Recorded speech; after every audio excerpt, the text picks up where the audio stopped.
The best product in the market. Let me tell you, best product. I agree. Hey!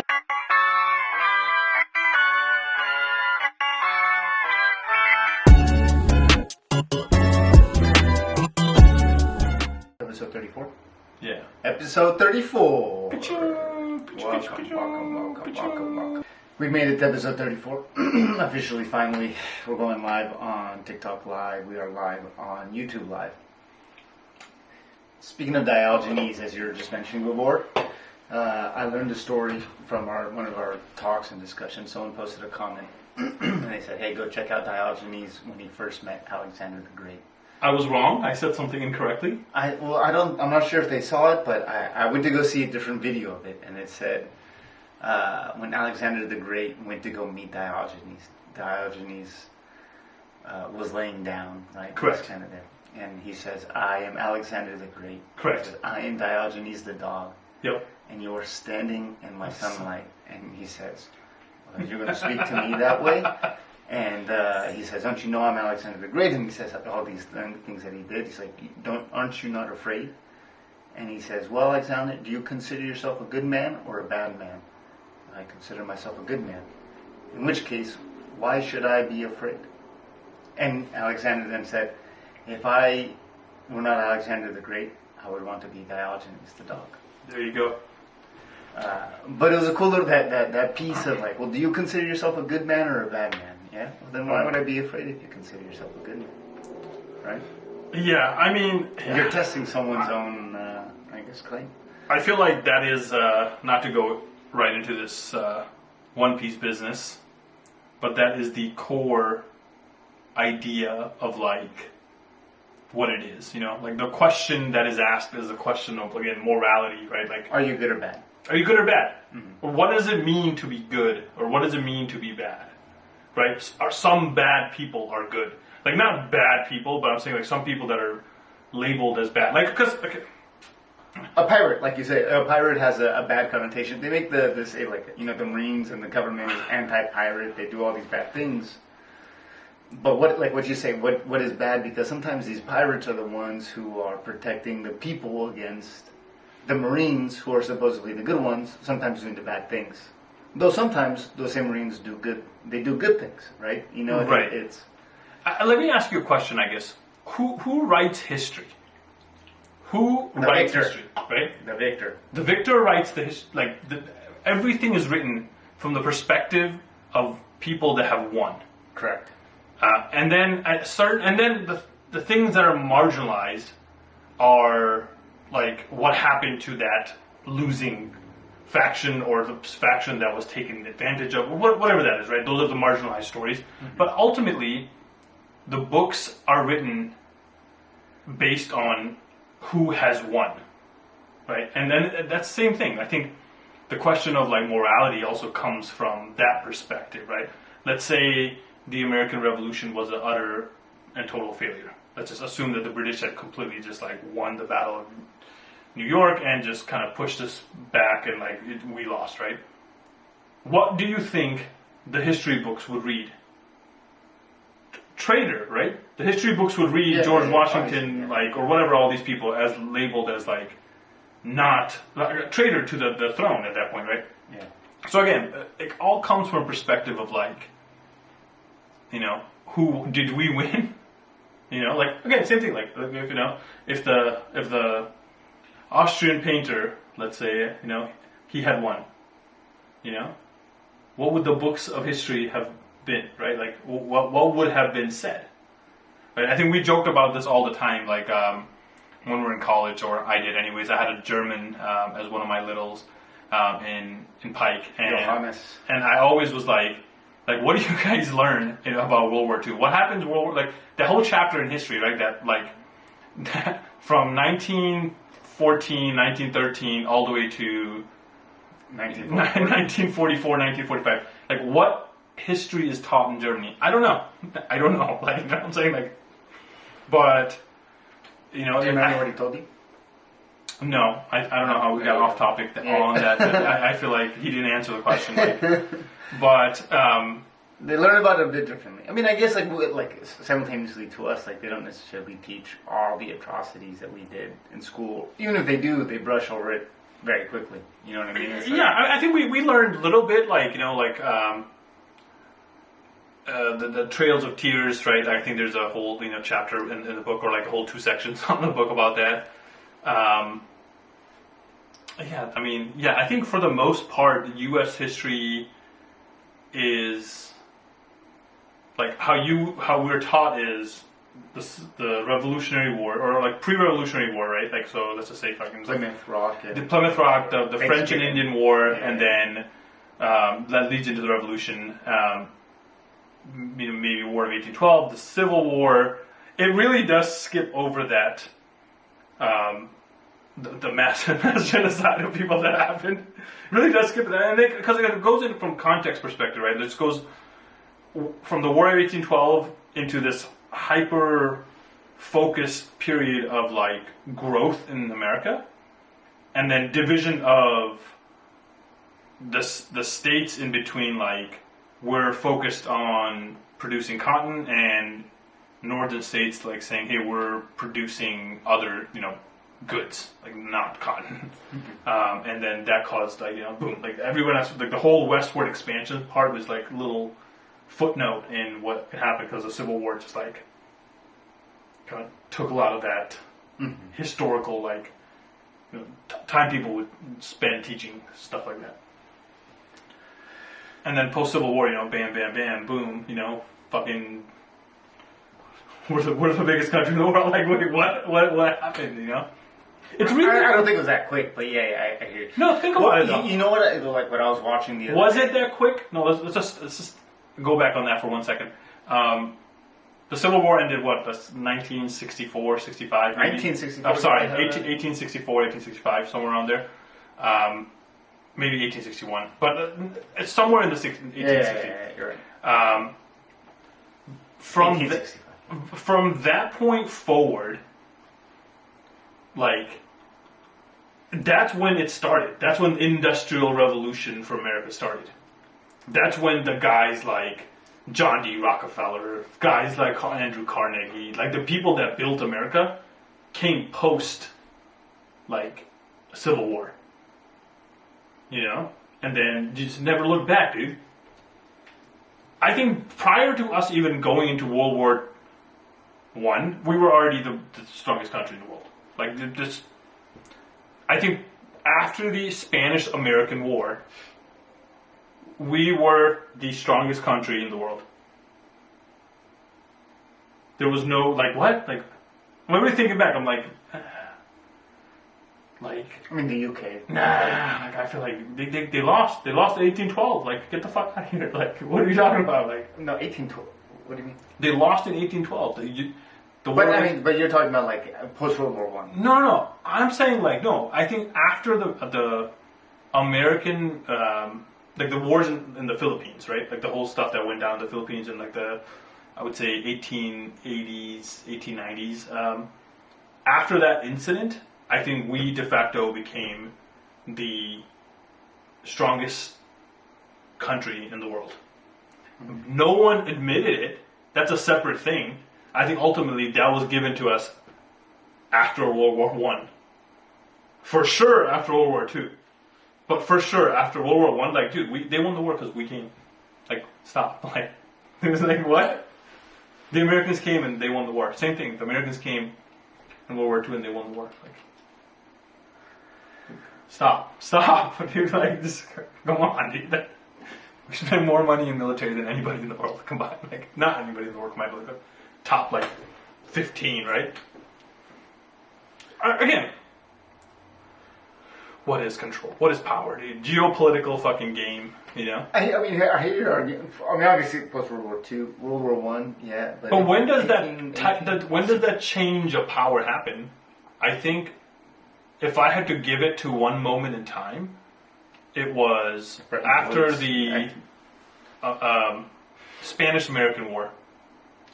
You think that? No, to me, it's like John King's 1940, Bretton Woods. Like, that's what solidified everything. That's what changed the. No. That's on the more of the financial, like that's on like the different level. I'm saying just a straight gangster, dude. Like, But I think that's what made us like what we are today. no, I agree. Yeah. I'm just saying, like, dude, if you think about it, like in the height of like at one point in history, right? Spain was the top dog, right? No one could fuck with Spain, dude. Yeah. Right, and then like I think after the Spanish-American War, America like came into like that seat of power. But Like, I don't think Spain, like what led to the Spanish-American or the.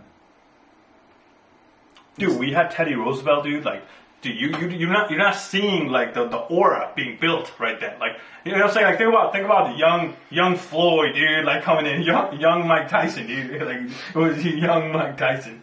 I would say young Floyd because Floyd never lost. But I mean, I hear you, but at the same time, it's like you might not be like other people are not willing to give you a props. Again, I think when Mike Tyson came in, people are like, like young buck, like at 17 years old, he was the best fighter in the world. Yeah.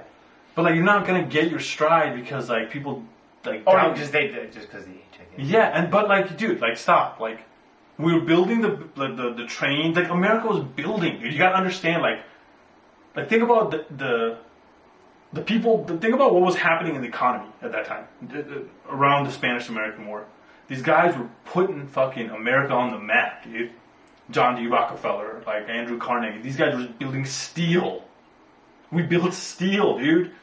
You don't understand what we do. America built steel. Like, what do you think changed the world? There's a book we had to read in high school, maybe, or college. I don't know which one at this point, but this book is called Guns, Germs, and Steel. Yeah, I don't know that book. And basically, the book is about kind of like what changed, what brought power, like what are 4 things that changed humanity, course of humanity? What made like people that are in control, right? And it was guns, germs, and steel. And it's like, fuck, like couldn't be more true, But steel, dude, we made steel. Like, I feel like people forget, dude, that the context of this war was like, it was our ascension. Like, you know what I'm saying? Like, it was the fight that, like, imagine like you're just like you got a couple. I hear what you're saying. I'm not sure if this was a turning point for us to be like the number one in the world. Though I do agree with your point of view, saying like this is like a 17-year-old Mike Tyson coming. They weren't. Countries weren't willing to admit it. Like that was it. They knew. Everyone knew. Everyone fucking knew. It's like one of those things. Like in hindsight, like it's like that's the new one. But it's like you're right. 17-year-old Mike Tyson.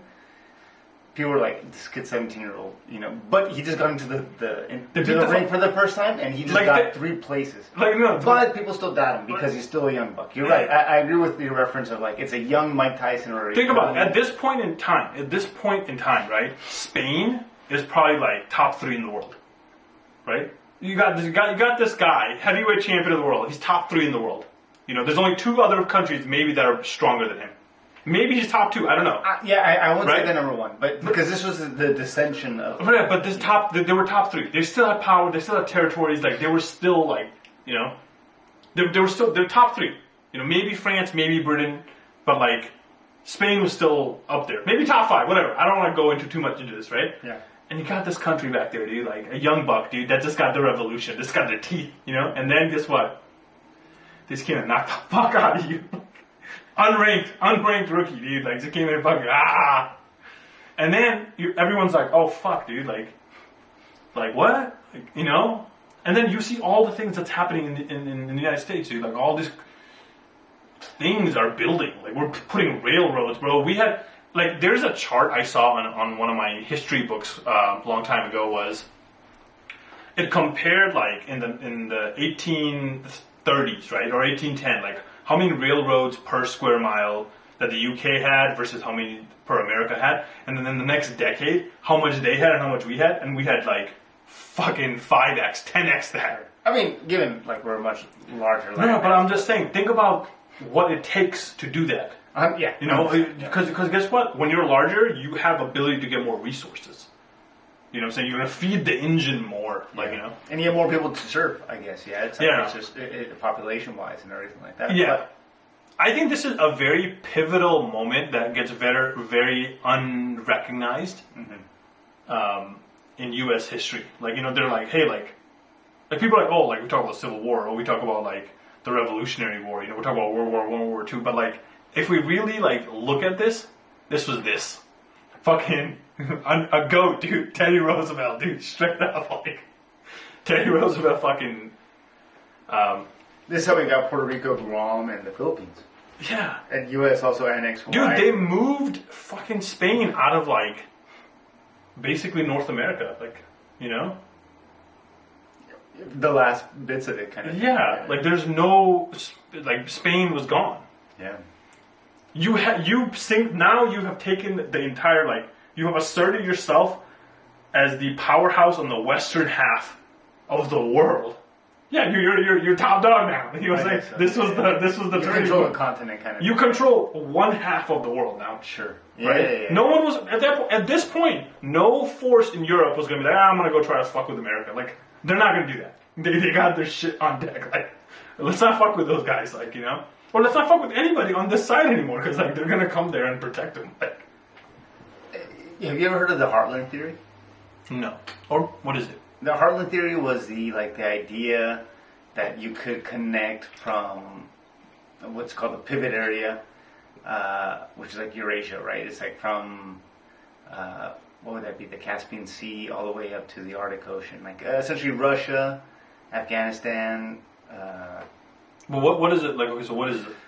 Fucking. The argument was, if you are able to connect this, you are able to become a superpower. You have all the resources that are required in the world, and you control all of commerce from east to west, essentially.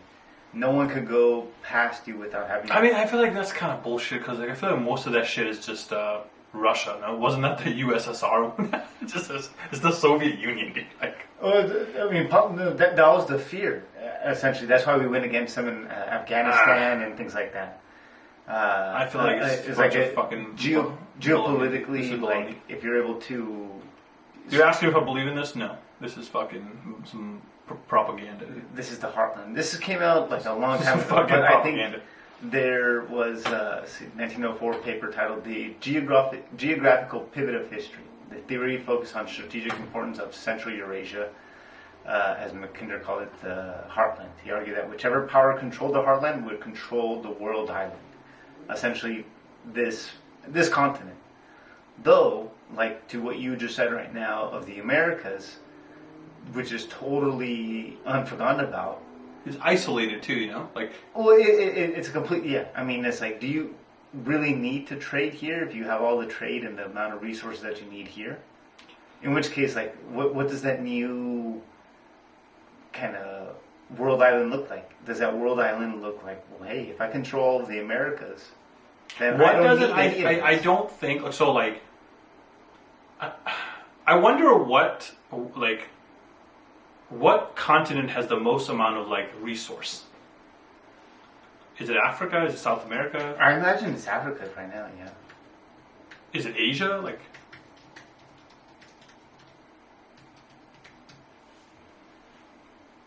Africa has the most natural resources of any continent, possessing a significant share of the world's minerals reserves, including large deposits of gold, diamonds, cobalt, and platinum. Bro, like it's kind of crazy. Like, it is crazy that.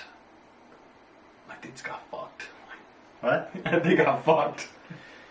Like talk about like in history starting out like number one. Like the richest king was in Africa. No, even now I feel like even today, right? I feel like there's more of that, but like it's so like there's so much instability from like chaos caused by colonization.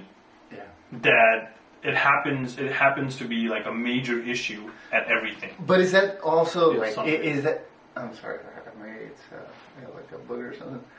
But is it that because Ethiopia was never colonized, right? And yet it doesn't Ethiopia matter. Proximity. Because I feel like here's the thing. I feel like Africa it's one place does not have everything, so it has to like exist in its ability to trade with other folks to survive, right? So if there is a ton of just chaos all around you, you're not able to effectively trade and get what you need to succeed, right? Mm-hmm. So versus America, like think about America, right? We have everything, not a lot of like some things, but effectively the United States has a lot of resources, right? Mm-hmm. Various things, oil, copper, like we have a ton. Mm-hmm. Versus Africa, like there's resources that are scattered throughout, and because of like colonization and like tribes and stuff like that, that has become very like hard to trade and like do that kind of stuff. I think that's why they took out like Gaddafi, right? Like he was trying to do some like trying to nationalize it. Something. He was trying to do something. He was trying to make friends down there, and they said I can't make friends, dude. Like, because if you make friends, he was trying to make what is it, like an African like union type of stuff, and like they said, hey, like nah, like because that would make a lot of sense, like think about it. If you control I feel all like the resources, the FBI just got on our thing. Like I don't want to like put this out, but like. Yeah, if you create like some sort of a centralized monetary exchange, like currency, right? And all of countries in Africa participate in that and start to like do that kind of stuff, they're going to be dangerous, dude. That's a very dangerous thing. Like the world is like, oh, that's a superpower, right? Just from a resource perspective, like it's like things Bogart, it's like I'm also asking myself, like, based on just like what this mineral wealth, like how much is actually. So South Africa is 125 billion, and then Nigeria comes second and 53 billion, right? But I also ask myself, like, is this accurate? It's like, are these numbers like are the people who are actually mining here counting that, or are they just taking it out of these countries and then reselling it elsewhere and not giving whatever that is? It's saying like just the fucking. The raw number, the raw material is like the vast amount of raw material exists there. That's basically the context I'm getting out of this. It doesn't matter. Yeah. However, it's getting to third, second market, like 17. Yeah, it's a huge 1.8 trillion. Yeah, it's. Yeah, no. I'm saying like, but like again, it is also an issue at this point of like because of like I think what also doesn't help is like. There's lots of indigenous cultures that exist because of like just years and years, thousands of years of like culture and things have survived, right? Mm-hmm.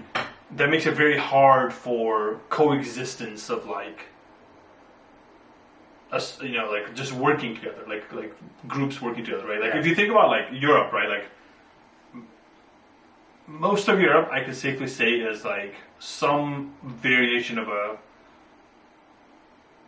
Christianity that is common, right? There's some similarities, right. So that type of like, or even in the Middle East, right? Like there's like okay, like these guys are all like, follow Islam or whatever, right? Like that, I feel like is very. There's not a unifying thing, right? I think half of Africa is like Islam, and half of like parts of Africa are like. Different religious groups. There's like I know there's a decent amount of Christian following down there too. Mm-hmm. But again, it's not a singular. It's divided, dude. I feel like the best way to like just fucking like just fuck somebody over is to create a bunch of chaos before you leave through like a race and then like just dip, dude. Like, you know what I'm saying? Like, well, yeah. I mean, just throw a flame into it and leave. Well, I mean, but like the thing, like you're right. It's like there's different religions, there's different cultures, different customs, different tribes, different groups. Like I mean, like Rwanda, they're like the Houthi and the. No. Like again, I think like. Again, I feel like it sounds like a fucking tinfoil hat. It's super complicated. No, tinfoil hat person, but like, I think like Europeans when they departed out of Africa. They left it very destabilize the entire like continent purposely, just to be like like we don't want somebody to like get their shit together and fucking become a superpower because like that's what will happen. Like, if they control the resources. Long term, like they're thinking about like 100, 200 years. Like we want to create so much chaos here, so like they don't get their shit together forever. And we could come in and still take advantage of the... Right. And again, like, if you are thinking from a macro global political standpoint, like, yeah, like that gives your country a clear tactical advantage long term. Right? You're not like, are all Marines good? Like, morality question comes in, like, you know what I'm saying? Like, yeah. I think, again, all this goes back into like One Piece, right? I think the whole society, like, there's a lot of similarities with this and that now I'm thinking about it, but yeah, I mean, resource, dude. At the end of the day, like if you can get resource, get a fucking hand on resource and get a good grip on that particular resource, you are going to be very powerful. Well, everything right now, oil's always been a huge resource, right? Why does Saudi Arabia and all these people? No, I think Russia and the United States, I feel like oil is, oil is oil. It's an example. I mean, it's just like, but having control over a resource gives you an ability to control decisions. It's like, look at this, like an iPhone. Microchip, dude. If you own the aluminum, silicone, and gold that goes into making a phone, well, then you make decisions for people. Right? It's like, well, oh, you want to make a phone? Well, ask me first. What makes semiconductors? Well, resources are on semiconductors. Yeah. That's where the investment should be going. What's on this GPUs there, huh? How do you make a GPU there? You can invest in what? Like, the underlining asset of like... So silicone, germanium, gallium, indium... Just buy these, dude. Just go buy these companies. Like, just go buy fucking shares of these companies. That's how you're going to make real money. Well, no, hold on. Commodity futures, right? Commodity futures. Well, then I guess you're also looking at supply. Like, you have these focuses on supply. But go invest on mining companies that make this. That's what you got to invest in. You can't be investing on fucking... the futures market on this product. You want to invest on a company that's actually like producing the fucking material. Who's creating these mines? Don't buy on the asset because like then it's looking at like deposit rates and like fucking overall global supply and like that shit. Like, versus go find a company. What's a publicly traded company that makes fucking is it silicone? Is that what it is?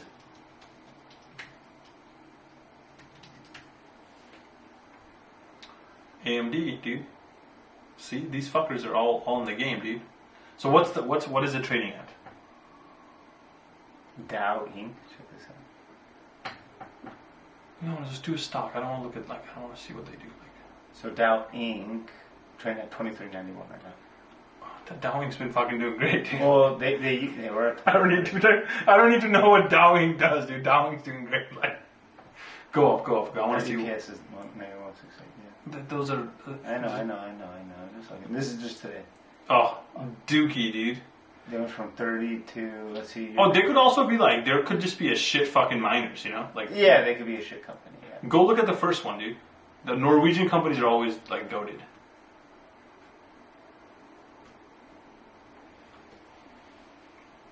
$27, and then year to date. I mean, they've been going up. This one seems to have a better. Yeah. Got 2% dividend. Go up like to a 5 years. Let's do a 5 year. Yeah. So like this is not the underlying asset you want to invest in. See what I'm saying? Like look at cobalt. Who makes cobalt? Like who? Like what company makes like fucking?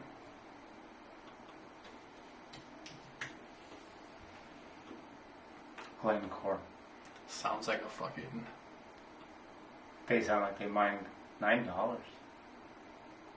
So 1 year -5. 5 year though 60%. Yeah, I don't know, man. 2% dividend yield.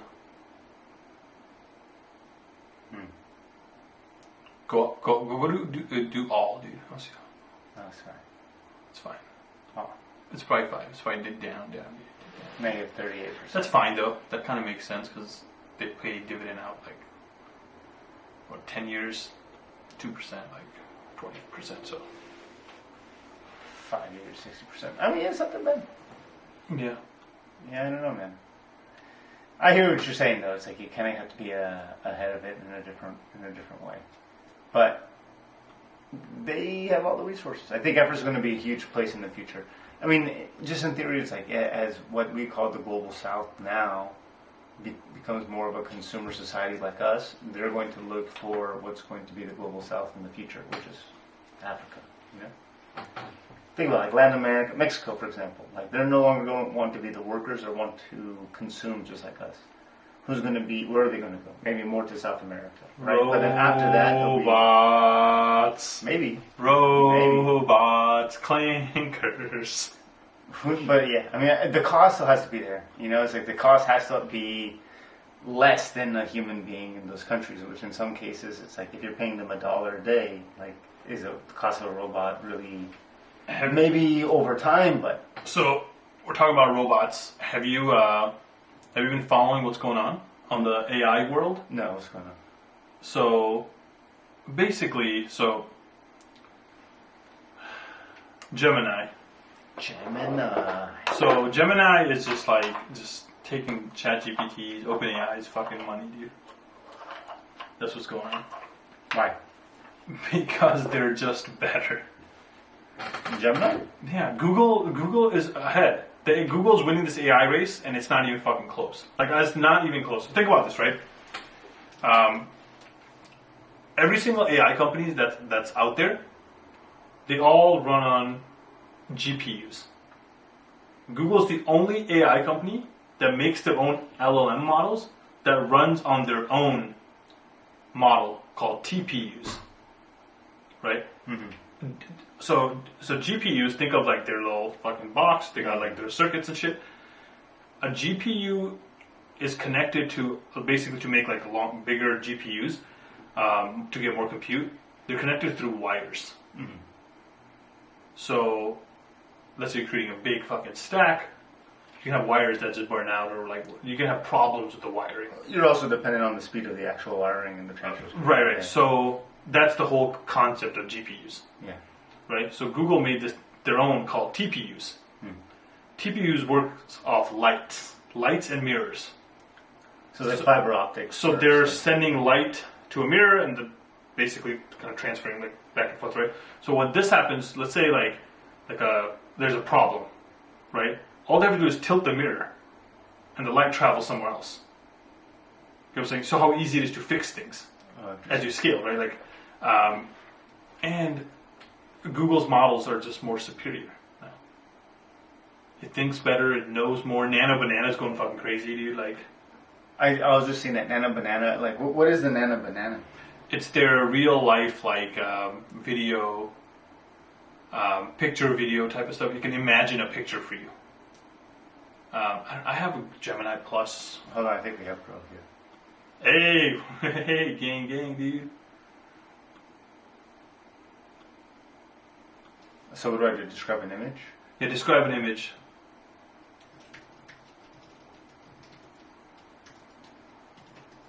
Thanksgiving in Mexico. Loading Nano Banana Pro. Let's see how long this takes. This takes about maybe 2 minutes? Maybe? It takes about 2 minutes? Wow, it's not that fast. I thought it was going to be like 30 seconds, man. I thought I was going to be impressed. I feel like people have a problem with patience. Obviously, man. It's like, wow, that was actually pretty fast. Look at that. Oh, it was just like 30 seconds. Yeah, that was really fast. And this is a pretty good image. That looks like a real picture. Yeah, it does. Like, you can't tell me that is not, like, you can't say that's AI. If I were to look at that quickly, I'd say, like, no. No, even if you don't look at it quickly, like, what's going to throw you off? I mean, that they look kind of cut out a bit. No, it just looked like that they're like, what do you call it? Like, actors. You're not gonna say it's fake. You're gonna say they're actors. Like, you know what I'm saying? Like, oh, there's no like, oh, like they could be all like on a movie set or something, you know? Like, but it's so hard to fucking tell the difference. This is a really good image though, compared to like ChatGPT in my house like that. You know, I think it's definitely. My friend, you know what he wanted to? He was asking me like, hey, like, can you make an app? Uh-huh. And his idea was creating an overlay that sits on top of your phone, on your device. So think of it as sits on top of your, every time you're using any type of like Instagram, Google, Facebook, all these social media apps, it's an overlay that sits on top, and it basically allows you to see fucking fake or real AI videos. So you can instantly say, hey, that's fake. You're scrolling through it, hey, that's fake. So it sits on the phone level. It sits on the layer of the device. You may be able to do it. Before in the past, you wouldn't be able to do it because like sandboxing is like they used to separate app for app. Not like kind of no two could really kind of overlay or interact at the same time. That's what I'm saying. It needs to exist on the phone layer. But now with their new kind of iOS update, there's a lot more of that. So you may have the ability to do it. But like that is a product. Hey, if someone wants $1 million app idea right there, that's it right there, right? Like that's too complicated. I thought about it for a minute, right? And I was like, yes, I'm going beyond my fucking your reach. My reach on doing this. But that's such a good idea. Like create an overlay that sits on top of your phone that lets you see the difference between AI and real pictures. And people are gonna be like, oh, I can tell the fucking difference. Fuck off, dude. Like, it came out 6 months ago. Like, it really came out 6 months ago. Okay? And it's already tricking people. So, like, just give it, like, obviously, if you see a fucking picture or a video of MLK, like, yeah, no, it's fucking been, like, you know, like, gone for a long time. Like, that's obviously fake. But, like, you can get a picture of, like, Trump. You can get a picture of like something like Gavin that. Newsom or like, something. Oh, this is like yeah. But like think about how dangerous this could be in like political times. You know what I'm saying? Like these people believe it. Yeah, what they see, they believe. Yeah. It's like, so like companies need to somebody needs to take this initiative of creating a fucking app that exists on the. Okay, it has to exist, I think, on the phone layer. And then just AI fucking call it a bullshit detector or something. It just tells you, hey, this is fucking not real. What if you were to upload the image like certain? It's too much work. It needs to be real time. It needs to be while I'm scrolling, or it wouldn't serve a purpose. No one's gonna be like, is this real? Like I don't care. Like, I don't care. You know what's gonna happen? So whoever builds that app, they're gonna sell it for like fucking $4 or $5 billion to get out of town. To Apple, like to the phone company. So. Why would they not buy that, right? Like they would be like, hey, you know what? We'll just buy this from you because, like, what? Like this would solve a lot of our problems that we have with like fake stuff, right? 100%. Yeah, I guess that. Yeah. No, you make so much money. Apple would buy it. It's like a political thing. You could say like, wow, okay, I'm actually like. Yeah, you don't want to get like bamboozled in this for this. Facebook could buy you. Yeah. Like they could just buy it, but hey, like this is a very, very important like application that But I think a phone company should buy you because like the onus should be on them. Like, dude. Or Apple or an Android, Google. Yeah. Well, it would be Google. Yeah. I don't know, man. I think that's. But like again, I feel like that's fairly hard to make. Like you got to be like some programmer. That's you got to be also like a good programmer. I feel like because. I don't know. I might just be fucking stupid and like not, realizing this is a simple thing. But I did ask ChatGPT, and they said yes, this is beyond your scope. You don't. It's like fucking don't do it. Like I was like, all right, well said, dude. Because sometimes you give me false confidence, Chad. You're like, oh, you got this, man. I'm like, no, I don't got this, bro. Like, speaking of that false confidence, I was talking to Data. I'm like, dude, we got to make like a physical product and everything like that, man. It's like it's just the logistics and like I have these kind of people who know around me who know logistics really well, right? It's like you have to make a real product, a physical product. Oh, dude, see, like that. You know that the thing with that is like it's costly. It's a different cost, yeah, but it's different because you have a physical product, right? It's like, so for instance, we were talking about doing what she saw an ad the other day of like snap-on veneers kind of thing, like with teeth and aesthetics. Okay. And that's a big thing in Mexico. Are very embarrassed about their teeth. They don't have necessarily the best teeth in some places, but they don't make enough, as you saw.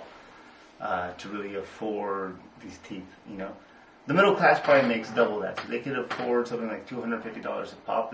It's like a direct to consumer. You do the mold, and they send you the clip on. It exists here in the U.S., but it doesn't really exist there in Mexico. Okay. It's a huge untapped market. If you want one that's a higher end one that you're able to eat with, you would have to go through a dentist. So then we have a connection or a referral system with the dentist of either they pay us or we can even pay them if we want. But the margin would be like fucking like how the costs are in there in Mexico per piece of those, the denture and the mold and everything like that.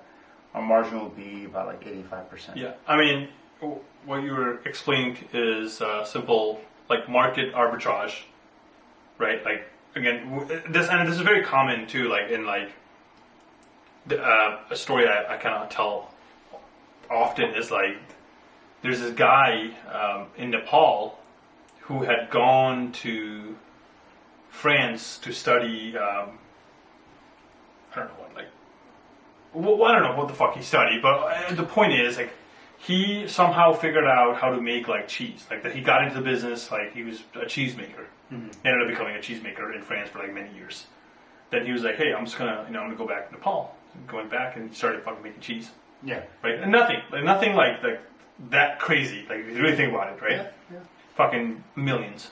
Fucking made millions because no one was fucking making cheese at scale. Like, and he just was like, "Hey, I'm gonna use methods I learned in France where they were doing it, and I'm just gonna do it here." And there's such a high demand for arbitrage in marketplaces from developed countries to less developed countries. Massive. Yeah. Technology arbitrage. Like, I'm not talking about like when I say technology arbitrage, I don't want to get saying like just like phones and this and that. I'm thinking from like a product. I'm thinking from a workflow. I'm thinking from like a process standpoint. Just like one thing is like this. I know this guy made fuck ton of money, and he was one of the first few people to basically verify businesses in Nepal. Yeah. His whole business was he would get you fucking verified on Google. Yeah. No one was doing it. This was back in like 2010, 2012, right? When over here everything was like SEO still popping off, and that was Yeah, it was probably way later than that. It was probably like 2017, 2018. No one was really verifying like businesses in Nepal because like Google had just gotten to like putting roads and shit there, right? Mm-hmm. So, but guess what? The value is that, hey, I'm going to get your business seen on this Google. Made so much money. And that's a simple technology arbitrage, right? That it like that exists. And again, this probably happened in Mexico too, right? I think someone at some point was like, hey, like I can get seen on Google. Simple. And you could make so much money from like restaurants, businesses, you know, because like, hey, bring more traffic. Like it's, but again, that's not that crazy of an idea, right? Like it's like, oh, like, let's say if you were in marketing in the U.S., you know, and you're like, hey, like I'm gonna go there, and I realize a bunch of people don't have Google listings. Okay, I'm just gonna go do this, make it easier for people to find you, get more business. Yeah. But again, that exists. Like it's the same thing you're saying. Like there's a product that exists here that's, you know, like. Fairly just good. Replicated. Just replicated there, yeah. Yeah. You don't even have to replicate it. You could just have to like probably go to that company and say, I want to white label your product in a different market. Like, I guess this is the pro or the advantage of like Mexico actually has a huge dental society. I mean, a lot of people go to Mexico to get their dental work done here in the States because of the lower cost. But that also. But you're targeting Mexicans that live in Mexico with this product. This is all going to be Mexico. No, but everything 100% Mexico. But you're targeting. You're not targeting Americans. You're targeting Mexicans. 100% Mexicans. Yeah. Exactly. Yeah. But what I'm saying is like, So, but the cost of the goods there, just the cost of doing business, it will be much lower if I buy everything there and not correct. No, That's not true. I want to push back a little bit on that.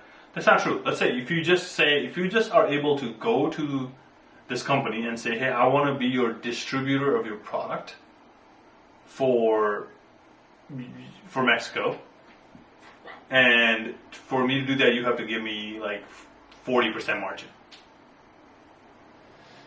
You're not gonna fucking go make 40% on your product because you have to do R&D.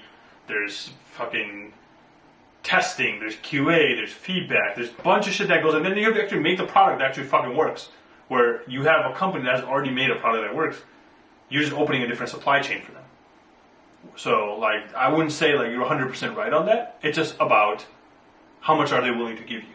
Mm-hmm. Right? You have to go and say, hey, like, I can push this product in Mexico, but how much are you going to pay me? And that's not that crazy. Like partner systems exist. Yeah, no, that's true. That's a wholly different perspective that I didn't even think about. Of doing my own lab there. No, you don't need a lab. You don't need a lab. Well, that's what I'm saying. Well, if I do it myself, I would need a lab there. Yeah, you need a lab. There's a whole. You're thinking there's a massive cost to that. But it's not like the cost of doing it in Mexico would be it's less than $100,000. But what is the profit margin? Like, what are you going to be looking at?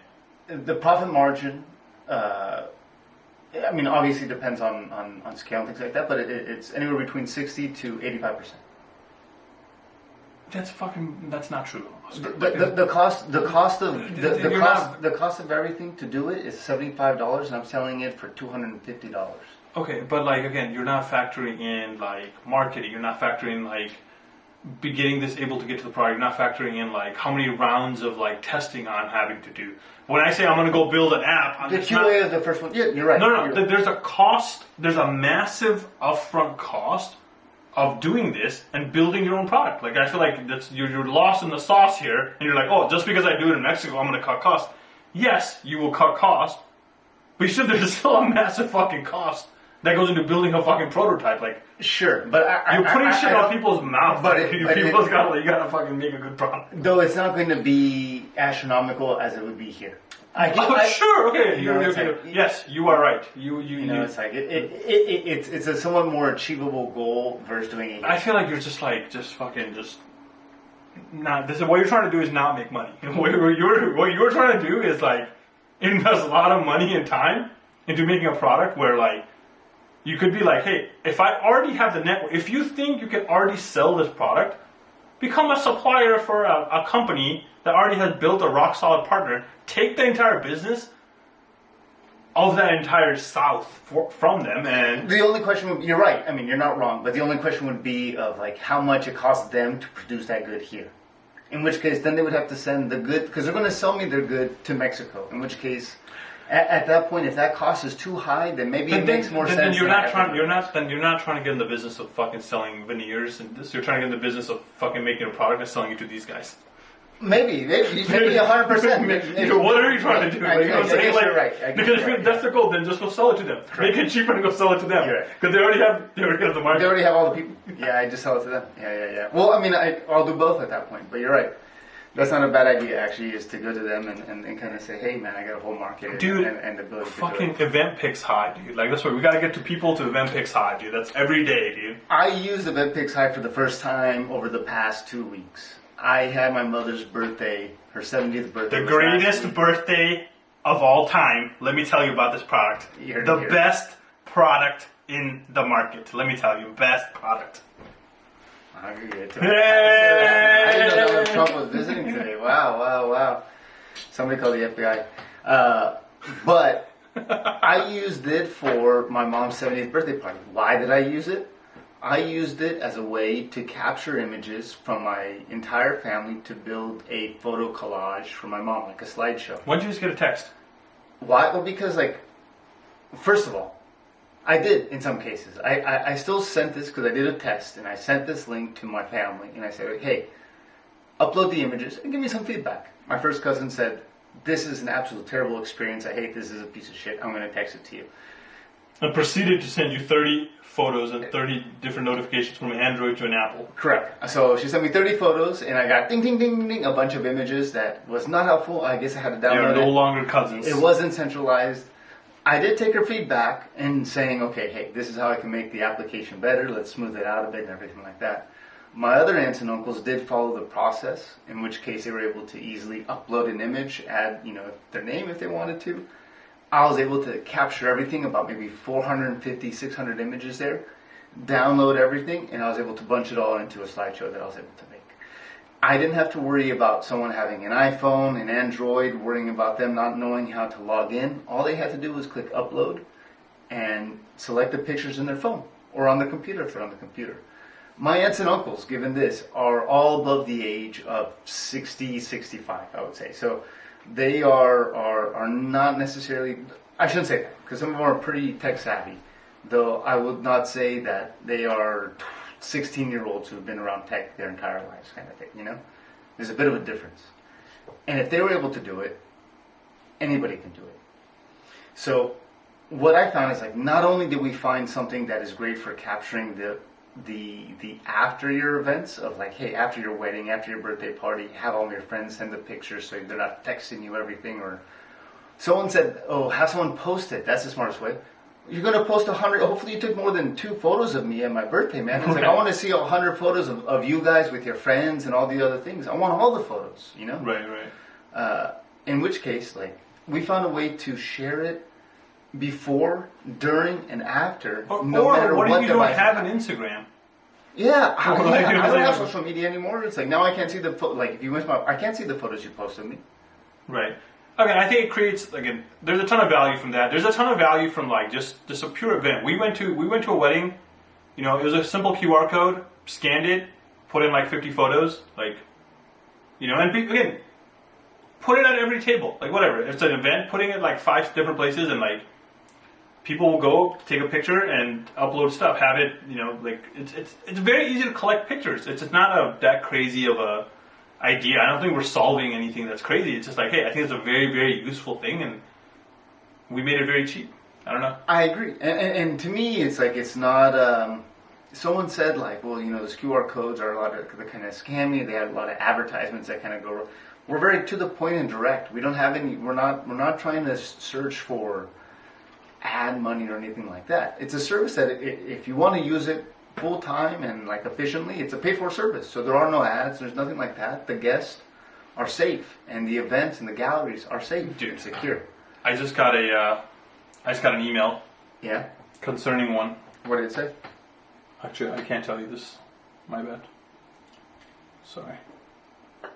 Oh, I can tell you this. Okay, I thought I got it on my work email. I was like, oh, I can't share this. But the email just came in right now.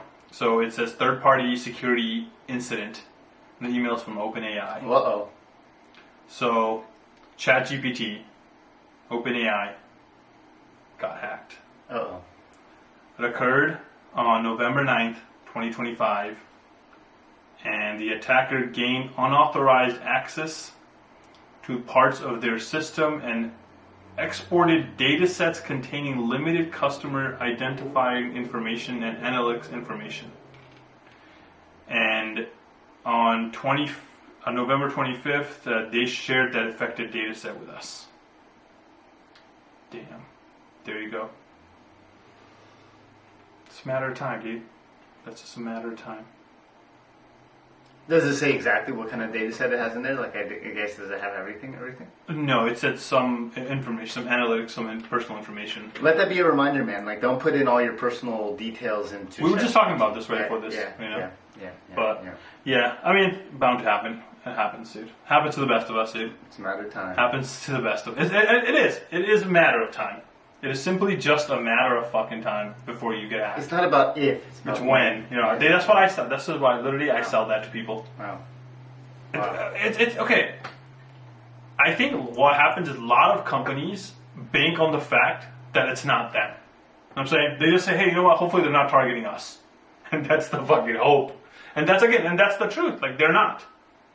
Sometimes, maybe they're there today, they're tomorrow, but like, hopefully you're not getting targeted. And 99% of the time, you're not.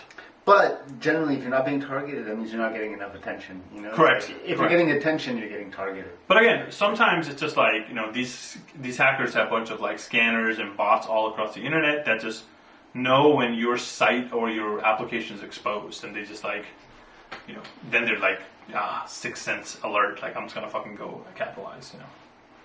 But did you watch One Piece? I've been watching the YouTube. I'm on the hour 5. They already beat the first warlord. They are onto the island right after that. It's been hard kind of keeping track, man. I gotta watch the episodes. Just I give you a lot more detail and things like that, but it's slow. You know what I mean? Yeah. So it's hard to kind of get there that fast, but that's what actually allows you to remember or get the context of everything. It's hard to like. Yeah, I mean, you just gotta like have it run, dude. You know what you gotta do? But even then, it's like it's so fast that it's like no. Dude, what you gotta do is you just gotta have it on all the time. Just have it on. But then I'm not paying attention. That's fine. That's fine.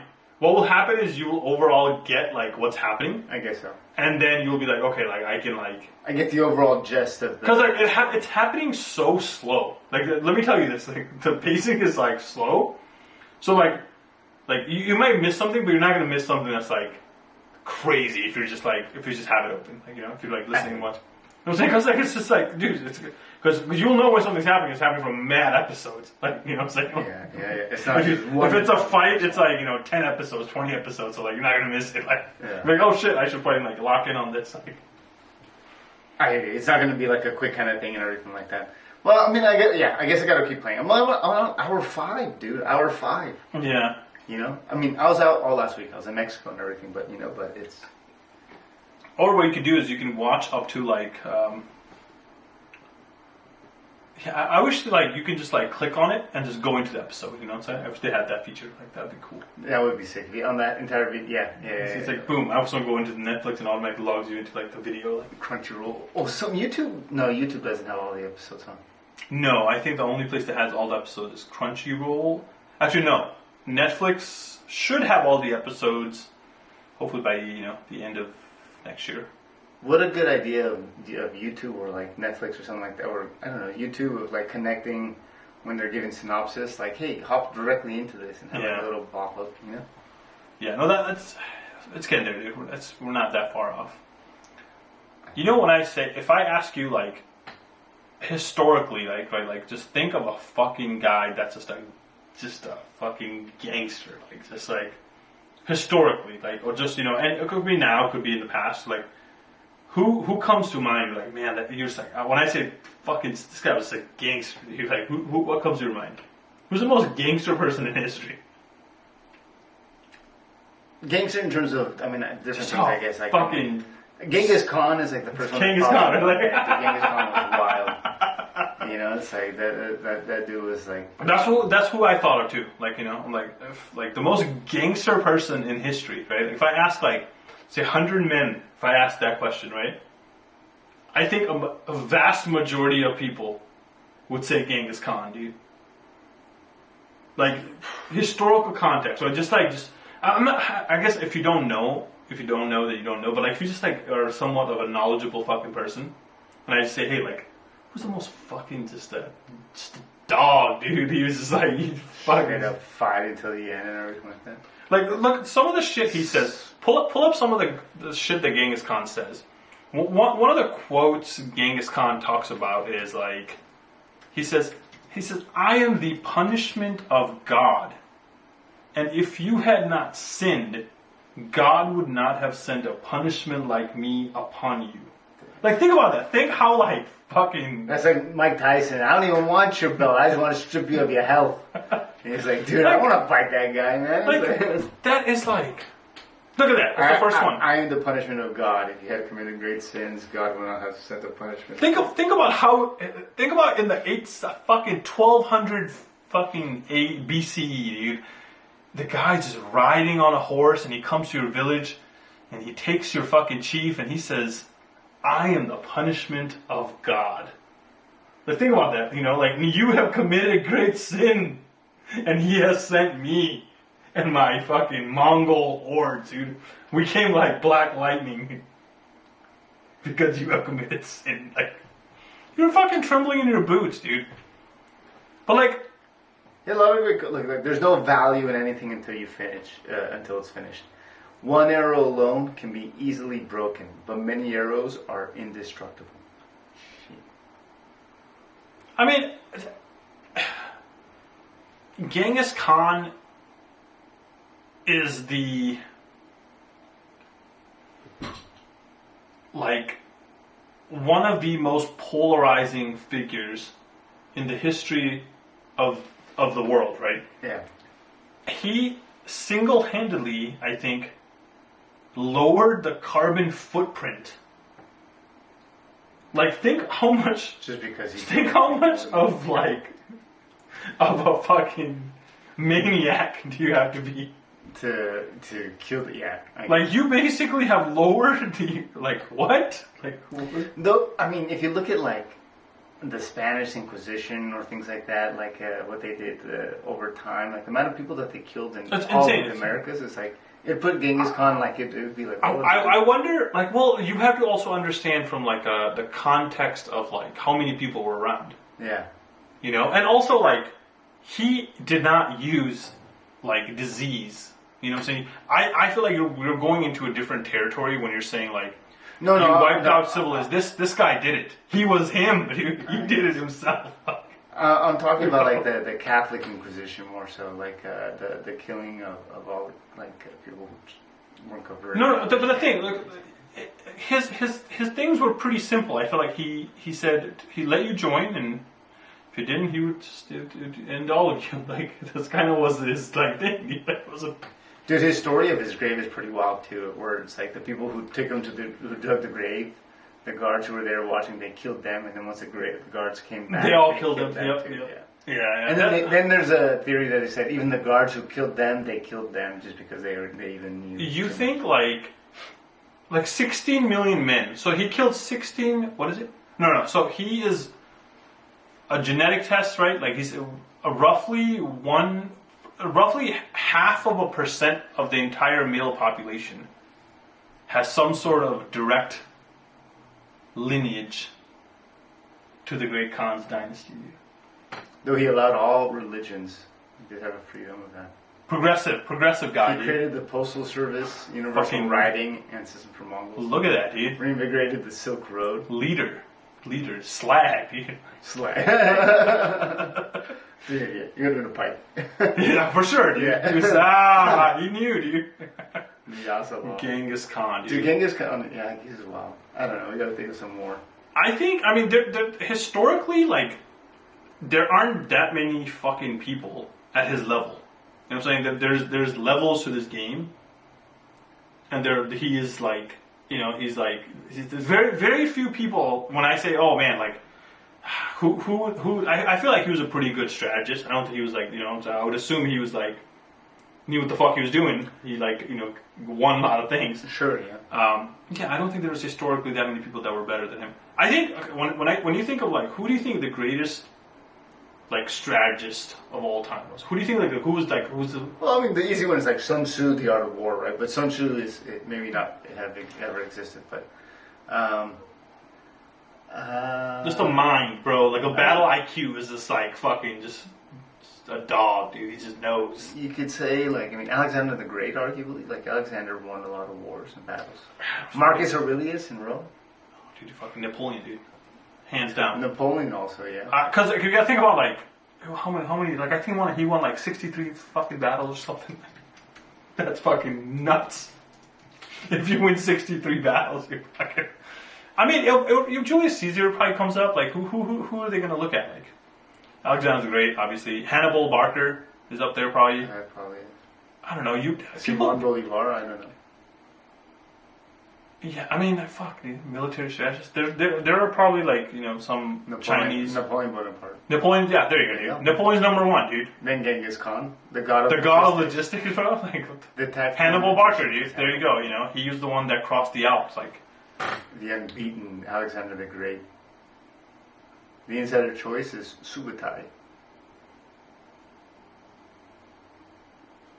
Is this the guy that defeated fucking, like, Hannibal? He became, who, Subutai? No, yeah, hold on, He became Genghis Khan primary general. Oh, so he was his boy? Yeah, he was his right-hand guy. This was the guy. Yeah, he wasn't. No, I think Napoleon, dude. Hands down, I think Napoleon's, like, probably, like, the fucking guy, dude. He's goated. Operational. He knows, dude. Like, cause I feel like back in the day, right, when you just have horses and shit, like, I feel like it's a little bit easier. He had to deal with, like, cannons, guns, like, ships. Think about it. He created the corps system, breaking his army into independent mini armies that move separately. It's like platoons and like. Oh, right, yeah. Well, so it's like, yeah, recreating how we use our military strategy today. You know, it's like. Yeah. No, I think he was this. Yeah, I mean. Wow, yeah. Have you seen the movie Napoleon on? Yeah. With Joaquin Phoenix. No, I have not. Dude, I think like Joaquin Phoenix is one of the greatest actors of all time. You think so? He is. I would say like, I would. Yeah, yeah. What about Daniel Day-Lewis? There Will Be Blood. Gangs of New York. Daniel Day-Lewis is up there too. Dude, you don't even know he's Daniel Day-Lewis. That's how good of a character he is. You know, it's like if you don't even know them as an actor and you know you've seen him in many movies, it's like, damn. Yeah, no, Daniel Day-Lewis is definitely up there too. Fuck. Christoph Waltz, I like him, but I'm not sure if I would put him above those two guys. You know who gets like you know who I think is really good? I fucking can't think of the name right now. The guy that played the Batman. Christopher Nolan. No. Christopher Nolan's the director. Tip of my tongue. American Psycho, right? Yeah. Fuck is the guy's name? Dude, Bruce. It's not Bruce Wayne. That's fucking Batman. Dude, it's Christian Bale. Christian Bale. Yeah. I think Christian Bale is like fucking up there, dude. Yeah, he's come on in a lot of good movies. Yeah, he's done a lot. Yeah, I feel like he's. Like, I don't think he's like above those two, but I think he's up there. You don't think he's up there, dude? I don't look at him. Ask Chad. Oh, Daily Limit, dude. Oh. Damn, that was quick, dude. That wasn't the pro one though. It's who is the greatest actor? This is gonna give you some bullshit fucking response like it does. Oh, that's a fucking horrible question to ask. There's no university. A great actor, Meryl Streep. Oh, Marlon Brando. That's a good one, dude. Jack Nicholson. Yeah, I agree. Daniel Day-Lewis that was on the number 3. If we had to pick one, the most accepted GOAT, Daniel Day-Lewis. Oh my gosh, my goodness. I'll give you that. Like I can see that. Yeah, Mexican actor, dude. Gael Garcia Bernal. I mean, they're the most famous now. I mean, I'm not sure if they're the best, but they're the most famous. I feel what constitutes it though. I feel like you got to be like fucking. Like what makes a good movie? You know what I'm saying? Like what defines a good movie though? You know what I'm saying? Like is it commercial success? You know, is it like? But I think as an actor, just being able to change characters for someone to look at that movie and not see Leonardo DiCaprio or any of these characters and see just the character, I think then you're doing a good job. You know what I mean? Do you know there aren't that many actors that have played a role, let's say, on a movie? Oh, 100%. Yeah. Let's say like they played like a role in a movie for like 5 movies or 3-4 movies, right? There's probably a couple. Usually they get stuck on that role. That becomes their identity. Like the guy that plays Harry Potter, right? Like they can't ever grow out of that role, right? It becomes really hard. It's very hard for some people are just like stuck in romantic comedies. Some people are just stuck in horror movies, kind of thing. Or that's just like it's just like the type of character. Yeah. Right. Fucking Keanu Reeves, dude. But that's what also makes him not. Well, Keanu Reeves is a little different. Keanu Reeves has 2 franchises that are just like, fuck, man, like just cult classic legendary characters, bro. He was Neo, and then he's John fucking Wick, dude. Yeah. No one has done that. I don't know. Well, he's the only one who's like, it's Keanu Reeves, but it's not Keanu. He's still Neo or he's John Wick. You know what I mean? It's like, but it's Keanu Reeves. Right. But like people, like some people, like are defined by like Harry Potter, right? The guy who played Harry Potter, like Daniel something Radcliffe. Daniel Radcliffe. Like he is fucking Harry Potter. I can never unsee it, right? Like or like and that is so common for like, you know, Van Diesel is the guy that fucking is the Fast and Furious guy, right? Like that is him, right? Like, but it's never like I will never be like okay, I'll never be like that's John Wick. I don't know, man. That's Neo, dude. Like I don't know. You guys like. But it's very hard for somebody to be successful. Or Bill and Ted's, dude. 2 separate like franchises, movie franchises. That's like it's arguably 3 because he did Bill and Ted's Excellent Adventure, Bill and Ted's Next Adventure. Yeah, he did 3 Bill and Ted's. Yeah, he's been in a lot of movies. Replacements, like what's the Point Break when he shoots a gun in the air when he's like the surfer FBI agent? Oh, he's been in like 50 movies. Did he point Speed? But, yeah. Oh man. All right, dude. Well, thank you for coming to episode, what is it, 34? Yeah, something like that. Heyo. We'll see you all next time. Arrivederci.